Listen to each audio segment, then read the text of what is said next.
Welcome everyone to the Watchlist, your virtual weekly TV guide right here on the Latin Nurse Network. Ready to go over all the shows, documentaries, films released on streaming over the past week. Give you our best recommendations or non-recommendations as the case may be. And of course, at the end of the show, letting you know what's coming out over the next 2 weeks so you too can create your very own watch list. So stay tuned towards the end, of course.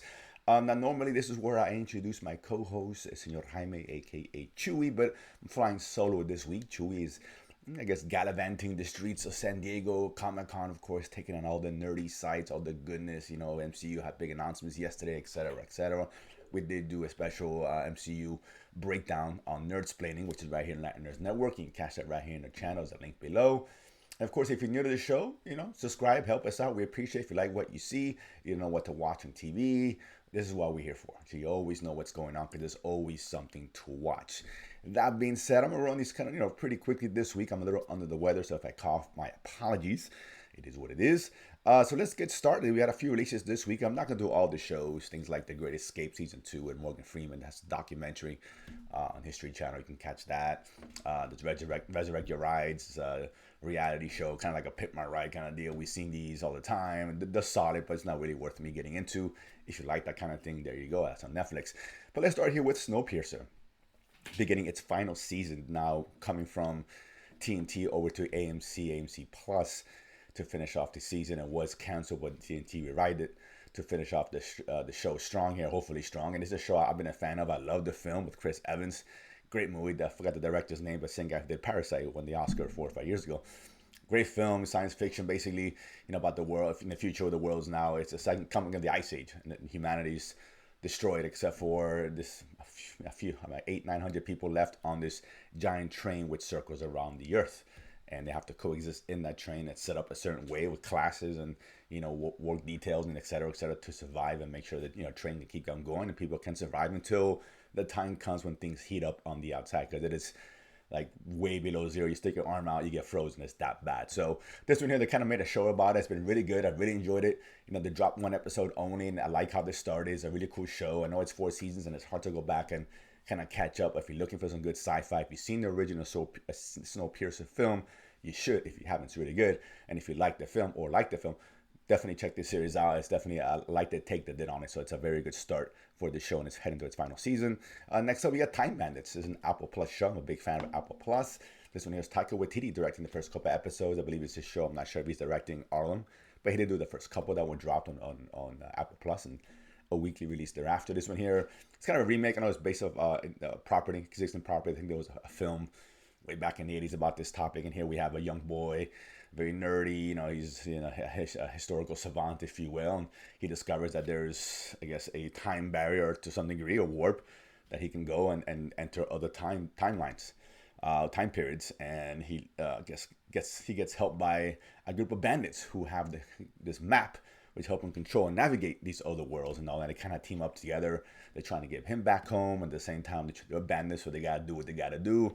This one's Taika Waititi, so if you like his this brand of humor, this is kind of up your alley. I enjoyed this one. This is a recommend for me, not a high recommend, but a recommend. Is better than A Flags Mean Death, if I'm saying that right, on HBO, which a show I wasn't a big fan of. Here, I think the humor works a little better. It's more family friendly show. It's funny, it's cute, it's nothing very deep, but it's very interesting. I like the direction of the show, and I guess it's a good family show. You don't get many of those on Apple, so I recommend on that if that sounds interesting to you. We got a documentary, Dirty Pop, the boy band scam here. This one pretty much deals with the guy who ushered in, or really helped usher in, the popularity of these boy bands in the late 90s. I mean, he wasn't the first. Excuse me. See, I coughed. This guy who was an airline, leasing business, blimp business, and he did it very well. And he noticed the success of the Backstreet Boys, so he decided, you know what, I want to do that. So he switched careers, if you will, used his resources, and started in Orlando, gathering the individuals who became, of course, In Sync.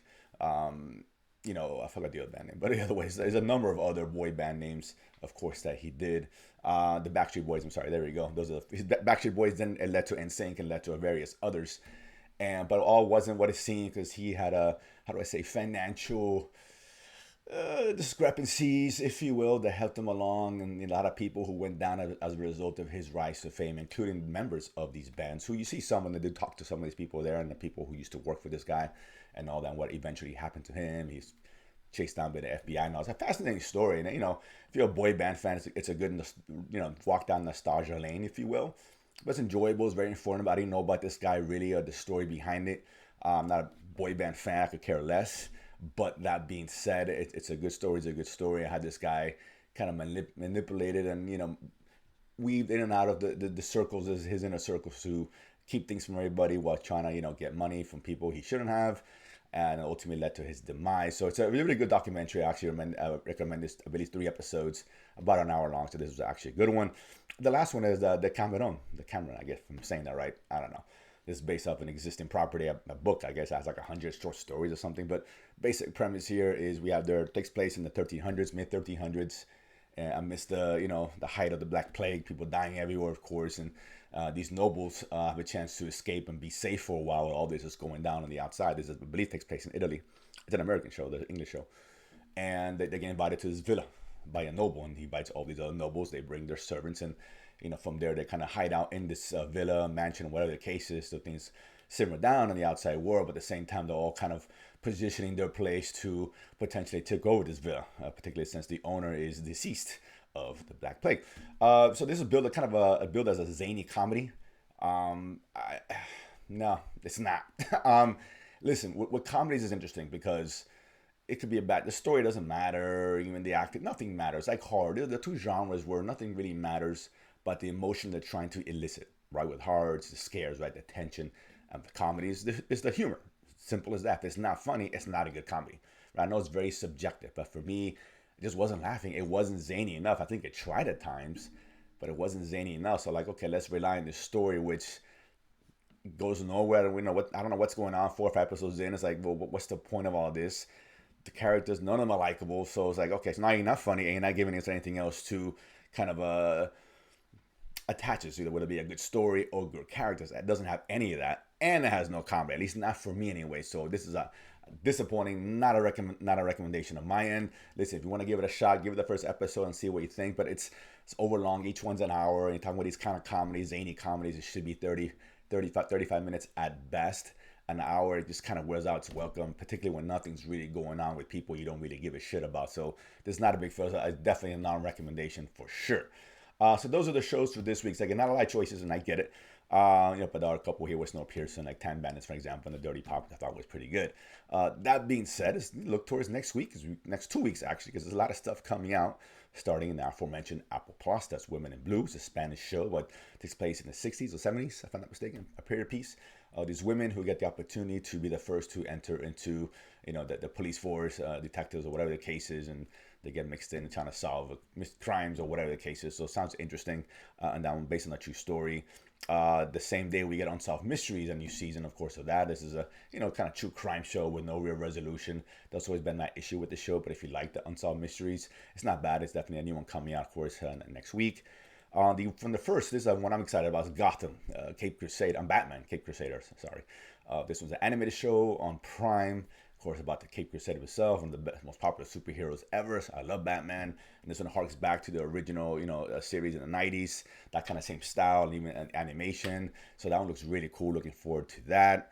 And then we got, again, on the first, on Netflix, we got Unstable. Did I say Unstoppable? Unstable season 2. Rob Lowe, I'm a big fan of. He's a child of the 80s. This one here is kind of a nice, quick, quirky comedy, unlike what Decameron should have been, right? 30-minute episodes, I guess it's 80 and kooky, with some funny characters. This one here, of course, he is suffering from a traumatic experience. His wife died. He's like a big tech mogul. He's got his own company, but he becomes completely unhinged. And his younger son, is now trying to help him get through it and lead the company before it all goes down. But it's actually a pretty funny show. I actually enjoyed that one. On the first as well, we got a good Girl's Guide to Murder. This starring the other girl from Wednesday. Of course, Jenna Ortega, of course, is the other girl, her roommate. I forget her name. But it's kind of a mystery thriller kind of thing on Netflix. This kind of fits in Netflix wheelhouse. Looking forward to that. And of course, ending that week will be an Apple Plus, Cowboy Cartel. This is docu-series, chronicling the authorities and I guess some money laundering or drugs or whatever association with the horse racing or whatever the case is. So it's Apple Plus, so that already garners my interest to begin with. And of course, and that we got for that, not much, but we got Secret World of Sound. There's a documentary on Netflix on the 7th, dealing with nature and the sounds of animals making, what it means in terms of survival and things like that. So I'm down for this kind of nature thing. So that one's comes out on the 7th. We got The Umbrella Academy. This is the big one in the next 2 weeks. I'm a big fan of this show. Coming off, I believe it's 4th season and final season, unfortunately. I'm a big fan of this show. This is a show I say, listen, you like the superhero genre, but looking for something different. In a way, The Boys was kind of different.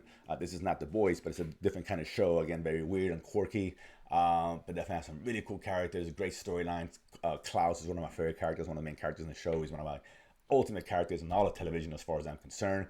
So that comes back for its final season. Sorry to see that go. And then we got another reality show, the Blue Ribbon Baking Championship. I love cooking shows. I'm not sure this is one for me, but maybe I'll check it out again. That's on the 9th. And then on the 11th, we got season 3 of Industry. A show I'm not familiar with, to be honest with you. I believe Chewy does watch it, so I'll let him speak on that. But if you're a fan of the show, season 3 is dropping on the 11th. That's a couple weeks from now. So, like I said, a pretty big 2 weeks. So that's it for this week. Not a lot going on, and that's okay. But so always good shows. Mayor Kingstown still going on. Great show on Paramount, of course, with Jamie Renner.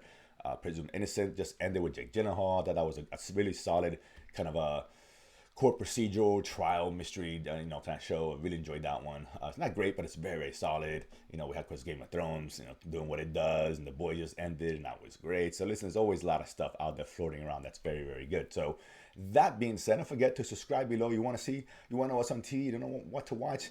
This is why you tune in, because we give that to you, right? And we give you our opinions. If you think they're bad, they're good, whatever, subscribe anyway. Comment below, let me know what you guys think. And we'll see you guys next week. Chewy will be back. Take care.